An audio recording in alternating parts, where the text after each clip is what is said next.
बिस्मिल्लाहिर्रहमानिर्रहीम। नाज़रीन अस्सलाम वालेकुम, मैं हूँ इमरान वसीम। नाज़रीन, प्रोग्राम में एक तो आपको ये बताएंगे कि जो मौलाना फजल रहमान के सदर पाकिस्तान आसिफ अली ज़रदारी और साबिक़ वज़ीर आज़म नवाज़ शरीफ के साथ जो मुलाकात हुई है, इस मुलाकात में आइनी तरमीम के हवाले से क्या गुफ्तगू हुई, किन नुकात पर इत्तफ़ाक़ कर लिया गया है और किन नुकात पर अभी मुशावरत जारी रहेगी। मौलाना फजल रहमान आइनी तरमीम से पहले क्या हासिल करना चाहते हैं, तहरीक इंसाफ के कितने मुनहरिफ अरकान आइनी तरमीम में पार्टिसिपेट करेंगे, अपना वोट डालेंगे, और इस सारे प्रोसेस में तहरीक इंसाफ ने क्या फ़ैसला किया है। और आज नज़रें chief justice of Pakistan justice Qazi Faez Isa और चीफ जस्टिस आमिर फ़ारूक पर क्यों टिकी हैं। तो इन ख़बरों की तफसीलात ब्लॉग में आपके साथ हम शेयर करने जा रहे हैं। लेकिन प्रोग्राम का आगाज़ करने से पहले आप देखने वालों से चैनल सब्सक्रिप्शन की दरख्वास्त करेंगे कि जिन दोस्तों की जानिब से अभी तक हमारे चैनल को सब्सक्राइब नहीं किया गया, उनसे दरख्वास्त होगी कि चैनल को सब्सक्राइब कर लें, बेल आइकॉन का बटन प्रेस करें, वीडियो अगर पसंद आए तो इसे लाइक भी करें और शेयर भी करें। पहली खबर नाज़रीन, आज सुप्रीम कोर्ट ऑफ पाकिस्तान में बड़े ही अहम मुकदमे की समाअत होने जा रही है और ये मुकदमा भी मुजवज़ा आइनी तरमीम के ख़िलाफ़ है। 14 सितंबर को नाज़रीन, जब हुकूमत पहली अटैम्प्ट कर रही थी आइनी तरमीम की अप्रूवल के लिए, पार्लियामेंट से मंजूर करवाने के लिए, तो उसी दौरान जो है सुप्रीम कोर्ट बार के जो सदर हैं आबिद ज़ुबैरी, उन्होंने प्रपोज जो अमेंडमेंट है उसे सुप्रीम कोर्ट में चैलेंज कर दिया था। लेकिन उनकी दरख्वास्त पे एतराज़ात लगे थे। 12 अक्टूबर को आबिद ज़ुबैरी साहब ने एतराज़ात के ख़िलाफ़ अपील दायर की थी और उस अपील को आज समाअत के लिए फ़िक्स किया गया है 17 अक्टूबर को, और वो अपील है एतराज़ात के ख़िलाफ़, रजिस्ट्रार ऑफिस के एतराज़ात के ख़िलाफ़। तो आज chief justice of Pakistan justice Qazi Faez Isa Abid Zuberi साहब की इस दरख्वास्त पर समाअत करेंगे। तो देखते हैं आज की समाअत में क्या होता है, एतराज़ात रिमूव होते हैं या फिर एतराज़ात के साथ ही दरख्वास्त को ख़ारिज किया जाएगा। लेकिन मुकदमा बड़ा अहम है और नुक्ता भी बड़ा अहम है कि क्या कोई चीज़ बनने से पहले, आइनी तरमीम होने से पहले आप उसको गैर आइनी, गैर कानूनी डिक्लेयर कर सकते हैं।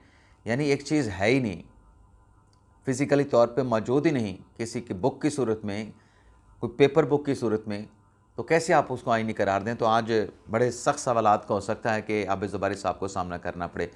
दूसरा नाज़रीन, जो अहम मुकदमा इमरान खान साहब से मुलाकात के हवाले से उनकी हमशीरा ने जो दरख्वास्त दायर की थी इस्लामाबाद हाई कोर्ट में, नौरीन नियाज़ी साहिबा ने, जिस पर आमिर फ़ारूक साहब ने ये हुक्म दिया था कि जैसे 18-17 अक्टूबर यानी जो पाबंदी सिक्योरिटी कंसर्न चल रहे हैं, उसके बाद फ़ौरी तौर पे इमरान खान साहब की हमशीरा की खान साहब के साथ मुलाकात करवा दी जाए।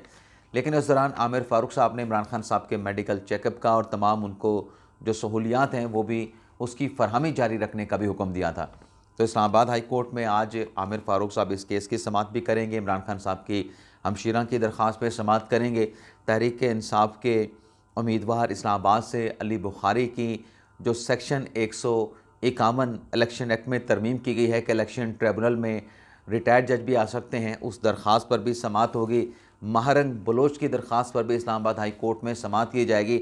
और जो ताजरों की दरख्वास्त थी, जो डी चौक के ऊपर तहरीक इंसाफ की कॉल पर एहतजाज की जो कॉल दी गई थी, उस पर जो इस्लामाबाद के ताजरों की दरख्वास्त थी, उस पर भी इस्लामाबाद हाई कोर्ट में हम समाअत होगी। तो इन केसेस की समाअत का अहवाल फिर नेक्स्ट व्लॉग में आपके साथ हम शेयर करेंगे।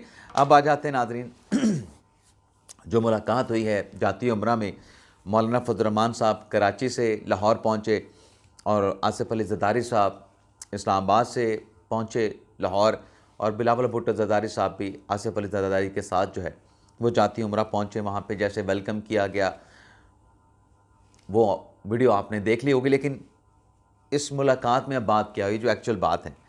लेकिन उस मुलाकात से पहले जैसे मैंने आपको कहा था कि तहरीक के इंसाफ की हिकमत अमली क्या है इस आइनी तरमीम को रोकने की। तो तहरीक इंसाफ ने जुमे के दिन मुल्क गिर एहतजाज का ऐलान कर दिया है कि आइनी तरमीम के ख़िलाफ़ जो तमाम तंजीमें हैं पाकिस्तान तहरीक इंसाफ की मुल्क भर की, वो बाहर निकलें, एहतजाज करें। और इस एहतजाज के हवाले से ये भी कहा जा रहा है कि इस प्रोटेस्ट में इमरान खान साहब की बहनों की, इंतज़ार पंजोता की और दीगर जो रहनुमा हैं पाकिस्तान तहरीक इंसाफ के, उनकी रिहाई का मुतालबा भी किया जाएगा। यानी तहरीक इंसाफ का ये मतलब जो एहतजाज का जो कॉल है उसमें ये कहा गया है कि इस बात पे पीटीआई की सियासी कमेटी में इत्तफाक हुआ है कि हमने आईनी तरमीम का रास्ता रोकना है। ये तहरीक इंसाफ की हिकमत अमली है। अब आ जाते हैं जो मुलाकात हुई है, तवील मुलाकात रही नाज़रीन, घंटों पे मुहित थी, इशाया भी था, लेकिन इस मुलाकात के हवाले से जो चीज़ें सामने आ रही हैं वो नाज़रीन, जो एक तो जो जुडिशल जो रिफॉर्म्स हैं, जुडिशल रिफॉर्म्स पे तो इत्तफाक की राय है कि हमने अदलिया के मामले पर ये फ़लाँ नुकात पे हमने तरमीम करनी है, इन नुकात को हमने अमेंड कर देना है। लेकिन इस तरमीम के दौरान जो और कुछ चीज़ें सामने आ गई हैं, जैसे कि एमकेएम है, एमकेएम भी कुछ अब आइन में तरमीम कराना चाहती है। बाप पार्टी की जानिब से भी कुछ चीज़ें ला के रख दी गई हैं, क्योंकि उनके वोट तो चाहिए। उनके वोट्स के बगैर, एमकेएम के वोट्स के बगैर और बैप पार्टी के वोट्स के बगैर तो तरमीम नहीं हो सकती। तो जो एक नकाती आप यूँ कह लें कि जिस पे इत्तफाक हुआ है वो जुडिशल रिफॉर्म पे हुआ है, और बाकी जो चीज़ें हैं उस पर मुशावरत अभी होगी। और इसी मुशावरत की वजह से आज के दिन ये नहीं लग रहा कि आईनी तरमीम पार्लियामेंट से मंजूर हो सकेगी। मुझे तो ये भी नहीं लग रहा कि शायद इंट्रोड्यूस भी करवाई जाए। हाँ, नंबर गेम ज़रूर पूरी करने की कोशिश की जाएगी, और नंबर गेम इस तरीके से पूरी करने की आज कोशिश की जाएगी कि तमाम जो लोग हैं, जो एक आपको नंबर चाहिए इस आईनी तरमीम को पास कराने के लिए, वो मौजूद हो असम्बली में जब ये आईनी तरमीम टेबल की जाए उसकी मंजूरी के लिए, तो इस चीज़ को इंश्योर करने की कोशिशें ज़रूर की जाएंगी। अब ये जो मौलाना साहब की गुफ्तगू हुई नवाज शरीफ के साथ या आसिफ अली ज़रदारी, शहबाज शरीफ के साथ, बिलावल ज़रदारी के साथ, उसका बाद में आके उन्होंने जो गुफ्तगू की, मैं तीनों बातों में जो मौलाना साहब ने की, जो बिलावल ने की, जो इसहाक डार ने की, किस किस की बात में कितनी क्लैरिटी है मैं आपके सामने रखता हूँ। मौलाना साहब ने कहा कि हमारा इत्तफाक राय हो गया है, हम पहले पीपी से मिले थे, आज हमारी यहाँ पे मुलाकात हुई है, और बाकी जो नुकात हैं उस पर हम मुशावरत जारी रखेंगे। बाकी नुकात जो और चीज़ें सामने आ गई हैं, बिलावल ज़रदारी साहब ने इसको क्लैरिटी के साथ कहा कि जुडिशल रिफॉर्म पे, अदालती इस्लाहात पे हमारा इत्तफाक हो गया है। और उसमें बिलावल ज़रदारी साहब ने यह भी कहा कि पहले हम दो सियासी जमातें में इत्तफाक हुआ था, कल पीपल्स पार्टी और हमारा मतलब मौलाना और हमारा, आज 3 सियासी जमातों का जुडिशल रिफॉर्म पे इत्तफाक हो गया है। और बिलावल ज़रदारी साहब ने अपनी इस गुफ्तगू में जस्टिस मुनीब अख्तर साहब को भी टारगेट किया, नाम ना लिए बगैर, जिसमें बिलावल ज़रदारी ने यह कहा कि आइन को तोड़ने और आइन का अपना मतलब निकालने पे हम तरमीम ना करते तो क्या करते।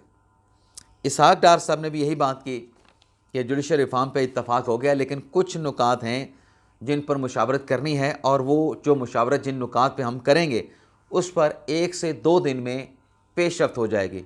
यानी आज का दिन भी मुशावरत पे चलेगा और जुमे का दिन भी कुछ ना कुछ मुशावरत होगी, और फिर ये हो सकता है जुमे की शाम में, जुमा नमाज के बाद या फिर हफ्ते के रोज़ ये आइनी तरमीम करने की हुकूमत अटैम्प्ट करेगी। लेकिन बात वही है कि नंबर और फिर इत्तफाक राय होना। लेकिन नाज़रीन, मौलाना साहब अब कहते हैं कि मैं इस्लामाबाद जाके पाकिस्तान तहरीक इंसाफ के साथ भी इस नुकात पे मुशावरत करूँगा। लेकिन आज का जो एजेंडा नाज़रीन जारी हुआ है सेनेट के इजलास का, उसको अगर हम देखें तो सेनेट के इजलास के जो 14 नकाती जो एजेंडा है उसमें किसी जगह भी आइनी तरमीम का मसवदा नहीं है। आइनी तरमीम एजेंडे में शामिल नहीं है। हाँ, सप्लीमेंट्री के ज़रिए भी आ सकता है, सप्लीमेंट्री एजेंडे के तौर पर भी सेनेट के इजलास में आ सकता है, लेकिन ऐसा कोई इम्कान नज़र नहीं आ रहा है। अब सेनेट का इजलास आज होना है, कौमी असम्बली का इजलास होना है, लेकिन साथ में पार्लिमानी कमेटी का इजलास भी आज होना है।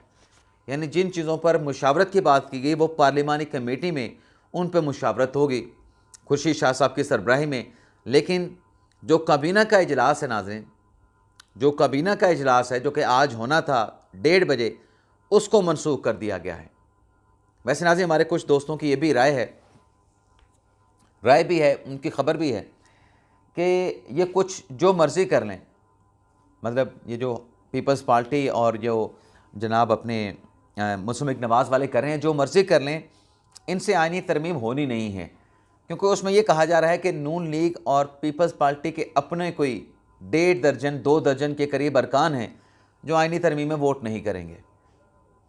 अब इस चीज़ को आप समझें कि जब पार्टी पॉलिसी है, पार्टी पॉलिसी होती है ना, आईनी तरमीम के ऊपर आपने पार्टी पॉलिसी के मुताबिक जाके वोट डालना है।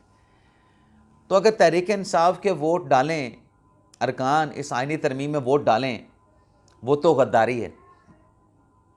अगर तहरीक इंसाफ के अरकान इस मुजवज़ा आईनी तरमीम में वोट पोल करते हैं, उसको तो कहते हैं कि वो गद्दारी है जी।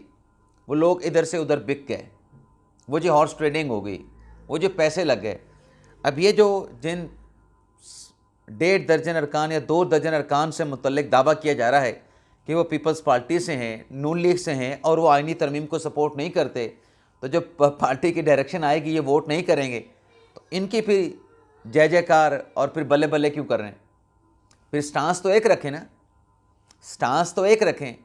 जैसे हम ये कहते हैं कि स्टांस हमारा ये है कि रुकने असम्बली आज़ाद हैं। कैसे आज़ाद हैं?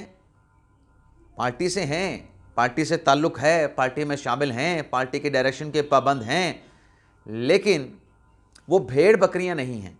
अगर उनके ज़मीर की आवाज़ है तो वो ओपनली आके वोट करें जो वोट करना है, और फिर उसके बाद जो कॉन्सिक्वेंसेस हैं वोट डालने के, उसको फेस भी करें।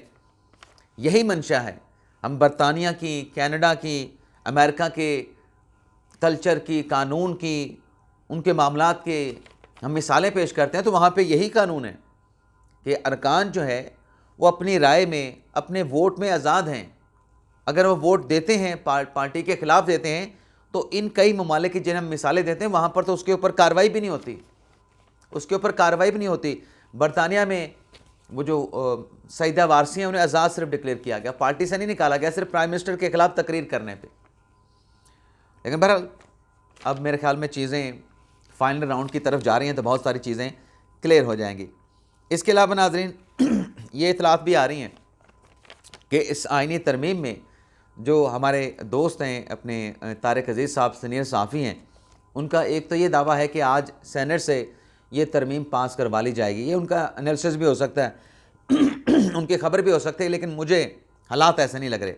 दूसरा, तारिक भाई ने यह कहा है कि पीटीआई के 2 सेनेटर इस आईनी तरमीम के मामले पर मुनरफ होंगे और अपनी जो पार्टी की डायरेक्शन है उन डायरेक्शंस के ख़िलाफ़ जाकर वो आईनी तरमीम के हक़ में वोट करेंगे। तो ये तारिक अजीज़ साहब की खबर है।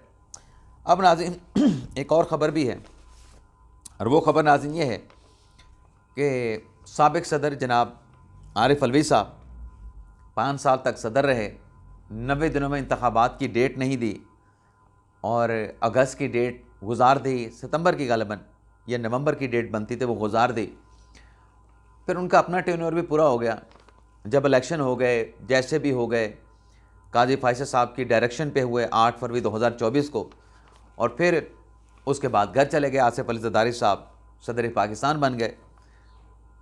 अब डॉक्टर आरिफ अलवी साहब का जो कराची का क्लिनिक है जो कि चल रहा है रहायशी एरिया में, उसको सील कर दिया गया सिंध बिल्डिंग कंट्रोल अथॉरिटी की जानिब से।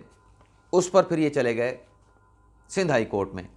सिंध हाई कोर्ट ने सिर्फ इस हद तक डी सील करने का हुक्म दिया कि जो रिकॉर्ड है जो इनके घर पे और आरिफ अलवी साहब के घर के बने क्लिनिक पे जो पेशेंट्स का रिकॉर्ड है वो इनको निकालने दिया जाए।